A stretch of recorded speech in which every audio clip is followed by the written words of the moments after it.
This is Beyond with Heather Tesch, where we examine near-death experiences and life itself, hopefully making this life a little better. Hello, everyone. Thank you so much for joining us. My guest today is Jeff Welsh. Jeff, thanks for coming here.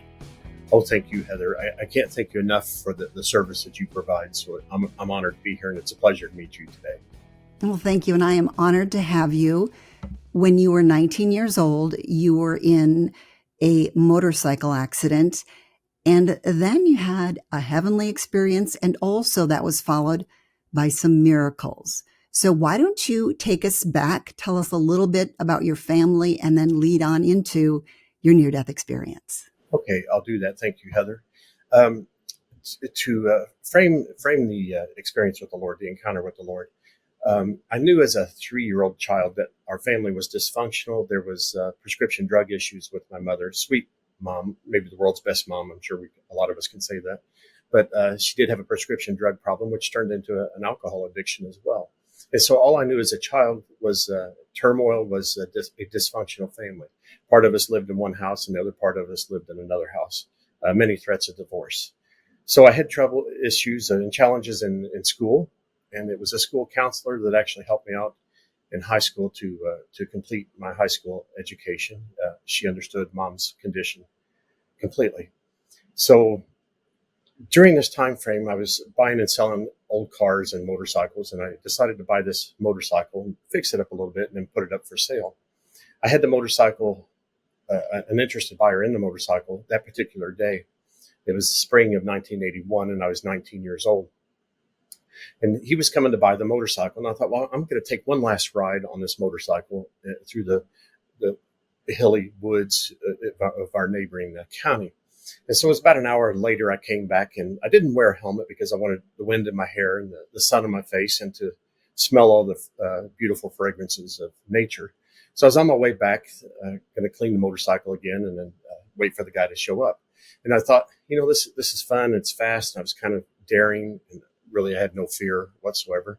And I recalled at this moment a friend of mine that was a race car driver. He gave me a T-shirt that said, "Faster and faster until the thrill of speed overcomes the fear of death." I didn't know how true this was going to be in just a moment. But so I entered a driveway, and it was a farm property, and it had a driveway that was about a half mile long, double wide, paved, and had seal coating on it. So it was a little bit slick. But I decided nobody's home but mom, and I know she's probably not up and about. It was mid-morning, and the dew had lifted. So I decided to open the motorcycle up. I was doing about 30 miles an hour as I approached the driveway curve. So I had a head start, and I hit the straightaway, and I opened up the throttle as fast as it would go. And this was one of the earlier sport bikes of 1981. So it was rather fast. It was modified as well. So I'm guesstimating I got up to 100 miles an hour on this straightaway in our driveway after a slight bend in the woods. And so knowing that the driveway was going to dip down into a curve, go around the lake, and have a hard right, I slowed it down a little bit. I'm guesstimating still 80 miles an hour going into the curve. And so nobody there. I was just having a blast. The adrenaline rush was just flowing through me. And I was going to go down in this dip into the curve and almost scraping my knee on the right-hand lean. So I was approaching the top of this hill, and I thought, I'm going to ride a wheelie on this hilltop and carry it the rest of the way to the house. But to my surprise, when I got to the top of the hill, which was a blind top, I could not see the top, I saw an old blue pickup truck. It happened to be an old 1965 Chevrolet. And my thought then was, I'm definitely going to die. I'm going way too fast. I tried to slow down. I was sliding sideways. Brakes weren't working because of the slick surface on the pavement. So I prayed. That's all I had time for. And when I talk about a split second, a lot happened in this split second, but that was at the ability of the Lord and not so much me. But yes, everything was in fast forward motion. So I had this vision first that I'm going to die. And I had almost a black and white recording. Some call it a life review. I come short from saying that. But I could see myself as a 19-year-old going backwards in time to a young child. And I knew that this was the end. This was the end of me. So all I could do at this point was pray. And I said a prayer. I just said, "Lord, help me." And I was frantic in the way I said it. And decided I could not keep on the same path I was on because I was going to hit the truck and certainly die. The truck was probably doing 25, 30 miles an hour, which was normal coming the other direction. The truck coming the other direction came from the house, which would have been down here in a circular drive. They would have been going up this hill towards the same hilltop I was approaching the other end. So they could not see anything but the trees because they were going to take a hard left. And I was coming from the road around the lake, winding down in the valley, up to this hill on the other side to ride that wheelie. So we met at the top of this hill. So at this point, I had no options. I decided to try to swing the bike left with my body motion, pick it up, lean it to the other direction, and head towards the trees, which would have been a ditch, a drainage ditch, which was rather large and deep, had some heavy, big rocks in it. And I certainly was going to hit a tree and cause a lot of damage, if not die there as well. But the only advantage was that I would not hit a truck that had oncoming motion, and they were trying to stop as well. So I thought I'd rather hit a tree that's not moving than hit a truck that's coming at me. Well, the problem came all in this split second again. The driver of the truck had the same idea, that they were going to drive towards the ditch and hit a tree rather than hit me. And at this point, I realized it was the truck of my soon-to-be father-in-law, and I call him a father-in-law because he was always a bother, and I love him dearly. So this is just friendly joking with him. But his family called him a nickname of Bonehead, and so I realized this was Bonehead's truck. But the real Bonehead was me, because I was driving recklessly.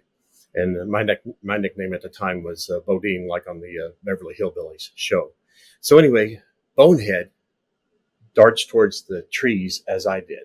So now I definitely did not have a way to escape. I was way too close to the front of that truck. I was going to hit the truck.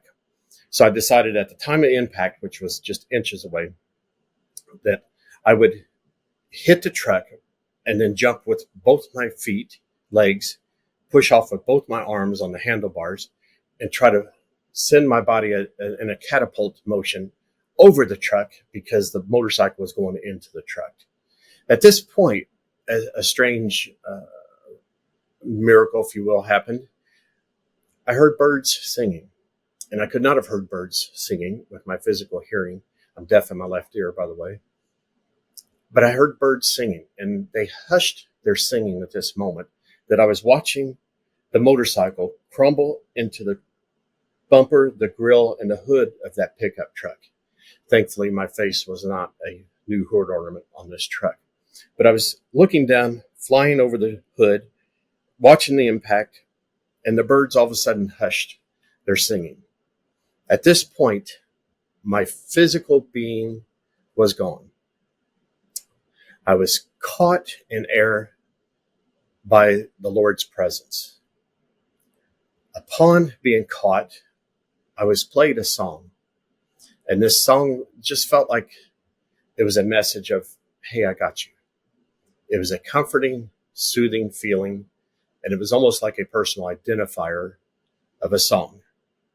And so during this time, according to the witnesses, which was my brother-in-law and my sister in this truck, they said I did a few somersaults over the top of the truck, past the truck, and landed behind the truck a good 2 car lengths.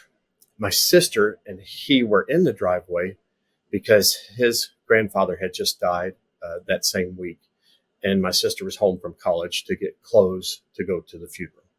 So this is why I did not think somebody was going to be on the driveway, and yet they were, and they were thinking the same thing, that I was going somewhere, would be back later. So the next thing I do remember is that I was lying in my dead vessel of a body on the pavement, on my back, looking towards the sky. The wreck was to my right. And I decided, because it was my soul at this point, to sit up, peel myself, or actually be peeled out, because it was a spirit, sort of like the silver cord that we read about in Scripture. Something was pulling me up and out. Excuse me. And I turned to look at my body, and I was not touching the ground. My spirit was not feet on the ground. I was not levitating or hovering. I don't like either one of those words. But my spirit turned around and looked at my dead vessel of a body, and I was disgusted. I was angry with myself. My spirit was, And I looked at my body, and my brother-in-law and my sister there trying to see if I was alive and put something underneath my head for comfort. And I just looked at it and I said, look what just happened. I can't believe what just happened. And about that point, I started to rise, watching the scene, and I hesitated, or I resisted being taken higher. And I said, Lord, I said, please, I can't go. I've caused this terrible accident. I've left my family distraught. I'm ashamed of myself. Mom needs me. I'm the only one that lives with her. I can't leave. And I heard from God at this point, Heather, and I like to read this because it was some time ago, and I want to make sure I get it correct each time. But God said to me in this voice, time will heal all wounds as eternity is promised, not intended for here on earth, but in eternal heaven. They will be fine. Sorrows will turn to joy in the house of the Lord. And so upon feeling and hearing that, I agreed, but I was allowed another moment to watch as my sister ran the rest of the way down that driveway. In the photograph that I showed you, it was a long drive, a long run that she had. And I could see into this house. And of course, Jeff, could not see into this house. Lord was allowing me this spiritual vision. My eyes, my voice, my breathing, my lungs, my body were laying on the ground. So this was a spiritual experience, or an out-of-body experience. We call it a near-death experience in these days. So I could see my sister running into the house, which was rather large, and finding her way to the kitchen. And I could see Mom cooking there at the stove. She sees my sister running in. My mom's partially sober at this point in the morning. Her addictions would take hold later in the evening, and all night would be turmoil. So Mom was sort of sober at this point.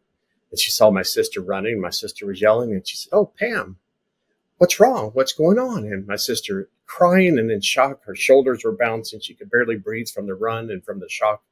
So it was hard for her to say, but she said, "Mom," she was distraught, tears just flowing down her face. "I have killed Jeff." And Mom, of course, couldn't believe her ears. And she said, "Oh, Pam, what? What did you just say?"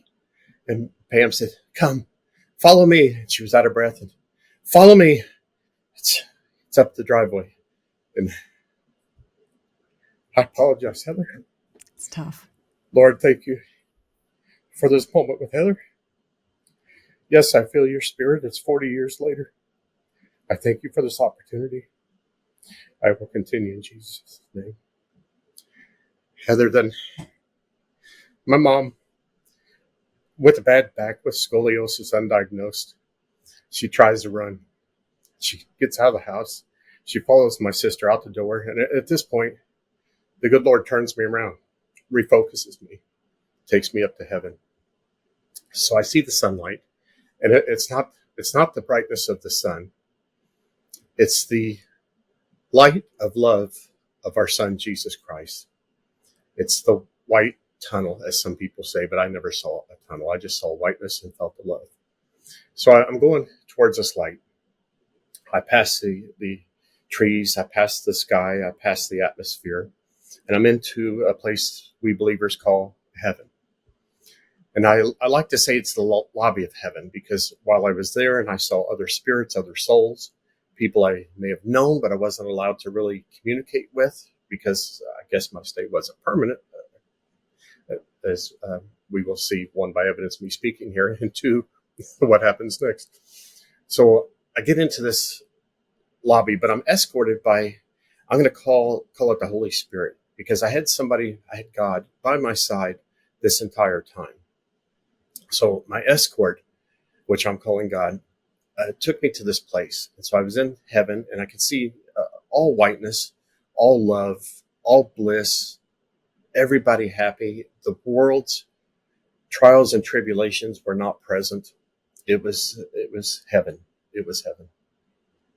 So I'm being escorted past these people, and I see a group of guys over here, and I recognize the person, not by the facial likenesses, but by the spirit, by the soul within. And I thought, I know this person. And that person happened to look at me and go, oh, look, I know him. Look at, oh, yes, the other person. So I don't know who it was. I love the person. I love the people around him. I don't know who it was. So I was escorted past him by my escort. And we go to an area that was a clouded veil. And I've been in court hearings before as a former business person, never in trouble, never arrested for anything myself. But I've been in court where you approach the bench and you're speaking to the judge. Now, of course, God is the ultimate judge, unlike our earthly judges here. But I was escorted to this clouded veil. And so my escort went around the cloud and I could hear, this is Jeff, and I could hear, I'm aware. And then my spiritual hearing was shut off at that point. I was just standing and waiting. And I thought, I don't have to communicate anything because he already knows. So I didn't bother stating my case, so to speak, like we would here on earth. And it took another moment, and the Holy Spirit didn't come around, but from the right-hand side of the group, I saw an arm, and an arm extended from the veil and came towards my body slowly with two fingers extended and touched me right here in what I'll consider my heart, my soul, all in one thing, in spirit realm only I'm speaking. Touched me, and it was with a loving, warm touch. And then the voice of God said at this point, which is, I understand, common now, but I didn't know at the time, said, not yet. You have more work to do. And so I thought, thank you, Lord. Thank you. I can get back to Mom. I can get back to my sister. I can get back to Bonehead, and I'll call him my brother-in-law to be respectful. I enjoyed the nickname, loving names. So I'm starting to be slid backwards by my escort. And it wasn't this slow tour of the lobby. And I did feel like from that veil that I was in the lobby, and something behind that veil was actual heaven, of which I did not see. So some people have had visions of things beyond, and I guess a play on the words of your podcast show, but I did not. I saw the clouded veil. I spoke to the Lord. I felt a touch from the Lord. And so at this point, I was being reversed back, and it wasn't a slow tour. I was quickly sent back. Oh, like you would hear a chime sound that's descending. I was quickly sent back to my body vessel, and I realized I was back on earth. So at this point, I heard God one more time before actually being presented back to my body. But he says, you have to finish that important project first. And at 19 years of age, I didn't know what that meant. I didn't know if it was a book, a movie, or sharing. And now I realize some 40 years later, it is just sharing, simply sharing the love of God. And so I'm back in my body vessel. Knowing this, I'm thankful. And I know my body vessel is not alive. I am alive. I am the spirit that God created. And I am in this vessel that wasn't moving. It wasn't breathing. It could not see, could not hear. It could not talk. It was lifeless. And so I prayed one more time, and I was almost ashamed of this prayer because I felt like I was nagging God after he had already given me this gift of being returned. So I said, Lord, forgive me. And I felt like the young child, for those of us that have had children or watched this, mom and dad maybe aren't paying attention, and the child wants the mom or dad's attention. They go to the shirt sleeve and they tug on it and say, Mom, Dad, and they nag until we give them our attention, which we should at all times for their God's gifts. But I felt like I was nagging God, pulling on his shirt sleeve, so to speak. And I said, Dear Lord, it's me again. I thank you. I love you with all my heart. I thank you for returning me as requested. I will deal with the way you presented me, but may I ask in prayer that you return my feeling, that you allow my body to be mobile, that I'm able to see and speak and see, or able to see, speak, and hear. And may this happen, Lord. And at this point, I felt God's loving touch again. It almost felt like a hot air filling from the top of my head, through my neck, through my shoulders, through my chest, into my entire body. And I felt the love, the endless love of God at this point. And yes, he did return me. So at this point, I felt my spirit was reconnected with my body vessel. I still wasn't moving yet. It took a few seconds. But at this point, I decided to try to get up. And so my mom and my sister all crying, looking at my dead body on the ground and my brother-in-law. They were distraught and hugging each other. And all of a sudden I started moving my hands or my shoulders or my head. And one of them said, he's moving. He's alive. And all of a sudden they just got very intent and trying to figure out what was going on. And I was moving more. And I could feel my brother-in-law at this point trying to push me back down. And I guess rightfully so, because if I had a spinal injury, moving would be the last thing that needed to be done. But I knew that God allowed me this healing. And so I persisted and I insisted on getting up. And at this point, one of them grabbed my shoulder, another one grabbed my other arm, and they helped me to stand up. And I couldn't see at this point. I was still blinking and everything was blurry, but everything else was working. I was able to mumble, to talk a little bit, to stand, to hear. And so the vision came slowly, sort of like the sun would be, in a sunrise position over the horizon. It's dark, and then you can eventually see. I could see, and at this point, Mom and my sister and my brother-in-law were all jumping with joy, and I was kind of walking around to make sure I wasn't hurt, and they were following me and screaming with joy and thankfulness to the Lord. And they stopped me at this point. They said, Jeff, you've been in a horrible accident. I had to kind of laugh internally, even though I wasn't probably physically laughing, because I knew, and I thought, how in the world do I explain this to them? I'm very aware that I was in, I just didn't even try. So they said, we need to go to the hospital. We're going to call an ambulance. I said, no, don't call an ambulance. And we were 15, 20 minutes away. And this vehicle was wrecked, but Mom had another vehicle back there. And I thought, I can't tell them I'm okay. And I know I'm okay. I'll just agree and go to the hospital. And so we walked back, or somebody got the car. I don't remember this part. And we got in the car. And I remember being in the car, and we had to kind of veer off to the side a little bit. And I could see the motorcycle destroyed and the truck was damaged. I was just being thankful to the Lord, because that was the end of me. And so we proceeded out. I think Mom was driving. Some details get a little blurred. I think my brother-in-law stayed there because he still had to get ready to go to the funeral. I think my sister was in the back seat. Mom was driving. So as my memory serves me, we were going extremely fast, and because they thought I had internal bleeding and I was going to die. At this point, I felt fine. Of course, we never have any guarantees. Only the Lord knows.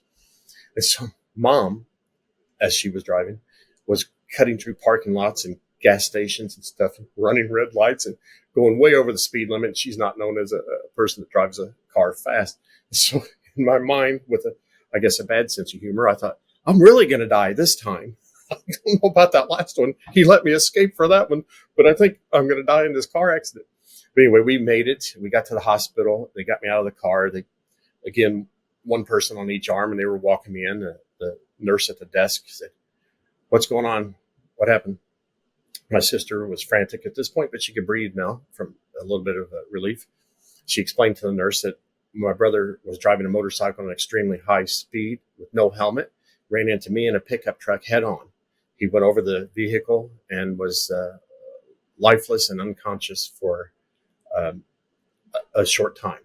And so the nurse, and I saw people in the waiting room, and I felt a little bit bad because they had bandages on their head or their arm, and they looked like they were sick and hurt. And here I was not.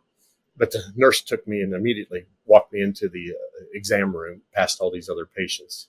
And so Mom and my sister went in there, and the doctor was there, and the nurse took Mom and my sister out. And the doctors said what happened. And the nurse, before she took Mom and my sister out, explained quickly, head-on collision, not wearing a helmet, motorcycle into a pickup truck, high rate of speed. And so the doctor started looking in my ears and my eyes, my throat, feeling where I said I hit my head. And he couldn't find anything. And then he did some back exams, some leg exams, see if I still had feeling in all my extremities. And I did. So he slowed down, looking me over, and he said, if you'll excuse me a moment, Jeff, I'm going to go out, talk to your family in the waiting room and ask them more details. I said, okay. And so I sat there all by myself, and I was sitting on the hospital exam table, and I had the crinkly white paper, and it was making little noises. And I was just praying to God, and I was thankful for everything that God had done for me. And in this moment, I had a vision of a purpose. I still didn't know what it was at that time. And it's coming to a conclusion now, some 40 years later. In fact, maybe this month I may have a presentation of such. So I've been working on it all my life because I knew this event was not something I should get a loudspeaker and get on there and say, hey, everybody, look at me, look what happened, because I knew it wasn't about me. I knew it was about thee, and I just had to figure out what was in his will that I could do as a servant. So the doctor comes back in, crosses his hands like here, has a stethoscope on his neck, and he gets a little closer. He walks up to me, and he's a real kind, loving man. He puts a hand on each one of my knees, and he's face to face with me, and he says, do you believe in God? And I thought, oh, thank God I didn't say this to him. It's somebody, yes. I ran into a brother, and I said, yes, I do. And he goes, do you believe in miracles? And I sort of smiled at this point because I thought, this guy really gets it. I said, yes, I do. And he said to me, and I was not surprised, but so pleased. And he said, I've examined you, and you don't have the tiniest scratch on you anywhere. So seeing no injuries, I'm just going to release you from the hospital and wish you well on your journey. And he used the word journey. And I thought, man, this guy gets it. He really understands. And so I said, thank you. And again, I wasn't in a position, I had not processed all this yet. I was not in a position to say, hey, you know what just happened? So I was just so thankful. And I go back out and meet Mom and my sister, and we get back in the car. And I can remember the car ride was very quiet. We had our windows down a little bit, and it was a nice, still beautiful morning. And nobody was talking about it. It was rather quiet for a couple of blocks. And Mom said, is anybody hungry? Jeff, are you hungry? And I thought, no, if I had a thirst before, God quenched it. So no, I'm not hungry. I didn't say this. I just said, no, I'm not hungry. She asked my sister, Pam, are you hungry? She goes, no. And she was just kind of looking out the window, looking up at the sky. And we all just knew that that was a blessing from our Lord. And that was the way that day ended. Everybody was just stunned by what happened and knowing it was a miracle. They were, and none of us could discuss it, but we knew what it was. Well, we are going to discuss it a bit more, Jeff. We are going to talk more about heaven, and I know you had some other miracles happen with your family, and we're going to talk about that. And I've got just a whole lot of questions coming up, so we'll take that into part 2. Wonderful. Thanks so much for joining me on Beyond with Heather Tesch. That was part 1. Make sure to listen to part 2. And if you liked what you heard, please hit the thumbs up button and subscribe for more episodes.